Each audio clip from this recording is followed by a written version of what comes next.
What is going on, everybody? Welcome back to another episode of Countdown Scouting Network. I'm your host, Joey Garcia, and today we're breaking down episode 2 of Hard Knocks. Apologize that I'm a little quiet. My wife is sleeping at the time of recording, so um, let's go ahead and just get into it. They finally showed some fights at practice. That was great to see. Um, it wasn't anything crazy. But I didn't want everything to be all, rainbows and unicorns. I wanted to see some actual insight of what an NFL practice looks like and what an NFL training camp looks like. Um, so we finally got that. Got to kind of see the.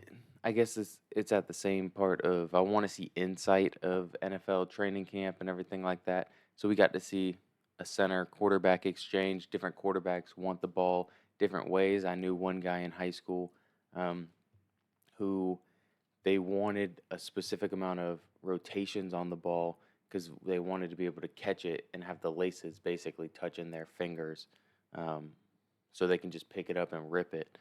There's other guys that like it dead, don't like it spinning. Obviously, Aaron's one of those guys. So his center obviously is having a hard time getting it to exactly what Aaron Rodgers wants. And he's been in the league for so long, so he probably wants a very, very specific way to do things. Got to meet Will McDonald. He looks like he's gonna be pretty good. He's a little. He worried me a little bit because they were talking about tattoos, and then he went into a tattoo shop. He just got his nose pierced and his eyebrow pierced. It's whatever, but it just made me think. Please don't do it. It peeves me whenever people get tattoos right before the season or during season of football. Um, why don't you get them in the off season? That's what I was thinking. Please don't get this, Will McDonald. I'm trying to like you. Don't get a tattoo before the season. You could have gotten it right after the draft. You could get it after the first season, and he didn't. He just got his eyebrow pierced and everything. So it was something that I was worried about. So that's why I kind of wanted to bring that up. Bryce Young. Uh, when Bryce Young first meets Aaron Rodgers, it was so funny because that's what I would be like. I grew up watching Aaron Rodgers. That's probably what you guys would be like. He just seemed like a fan who was nervous to go see his idol, Aaron Rodgers. And so the exchange between them was very funny because he looked extremely nervous. Um, and so I just thought that was funny. And again, like these rookies are people like you and me coming in to meet their fans. And speaking of guys that they idolize, I mean, I don't know if it's Hard Knocks in the NFL and Jets like coming up with some of this stuff, but Aaron Rodgers looks so freaking good in practice right now, and he looks, I mean, heads above everyone else. He just the things he does is impressive. So I know he's one of the greatest of all times, and I know that he still can play at that level. But every time I watch him sling the ball, it's incredible. And they had a bunch more of just watching him dominate the Panthers. But the O line, we've been talking about them the entire offseason. I was wondering if they were going to shine a light on it in this Hard Knocks. Yeah, O line looks rough for them. They're going to have to figure something out. I think they probably are going to have to trade for a left tackle. I don't think Mekhi Becton is working out. So we will see. I'm expecting next week's episode they're going to talk about Dalvin Cook because I think in next week's episode he'll probably at least be on the sidelines, not prepared to play. But where was he this week?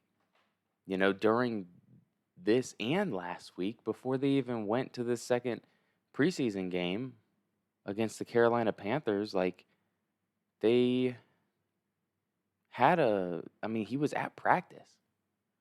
They didn't show him at all. Why didn't they show him? I wonder if they didn't want to put him in the episode just because, well, what if he doesn't go there? I don't know, because he should have been there during filming of the first two episodes. So I'm not really sure why it's not on there, but I do expect to see him on the third episode. He's not going to be playing because I think he's still not playing for another 2 weeks or so, but He should be in this third episode. And then, oh, the last thing I wanted to talk about is just I know this is gonna be a short episode. I want these to be kind of just short, just me throwing out what I saw. I am a little fed up with Hard Knocks. There's no backstories on some of these guys. We're not being introduced to late round guys. I don't know about you guys. I like that part of it is having people to root for and then seeing them get cut at the end or seeing them make the roster at the end. That was always something you're rooting for these guys for 5 weeks, just hoping and watching them during the preseason games, trying to see how many reps they're gonna get, see if they can make a play, watching them make mistakes. That was part of Hard Knocks. That was the best. Honestly, that was probably the best part of Hard Knocks. Not watching Aaron Rodgers. I like Aaron Rodgers, and I think it is cool being able to have an episode just basically all about him. But now we've had 2 episodes all about him, and we've had 0 episodes talking about. I thought Chaz Surratt, the second-year player out of UNC, I thought he was going to be the late round guy, and we were going to learn about him more this week. We didn't. What's going on? Why are we not? We're afraid to talk about the fringe NFL players because we don't want to have to show them when they get cut. I think is what's going on, which is ridiculous. So I'll watch. I'm gonna keep watching because it's still somewhat entertaining, but it's a little frustrating that we're not seeing the actual inside information from this stuff. I kept thinking about it, and I don't remember what I was comparing it to, but like the quarterback Netflix series, that's kind of what it feels like. And yeah, cool. That's cool every once in a while, but I watch enough football where I don't really need to see all these cool highlight plays from these high end players. I want to feel what it feels like to be a fringe 53-man roster guy and watch them through their eyes of mini camp and watch the ups and the downs of it. That's what Hard Knocks is supposed to be. So that's my rant. Next week we'll start talking more about college football and we'll break down the games that are happening this weekend. So if you guys enjoy, go ahead and leave a like, subscribe, put down in the comment section if you're enjoying Hard Knocks right now. If the old school Hard Knocks you thought was better. Um, and yeah, I will see you guys next time. So peace.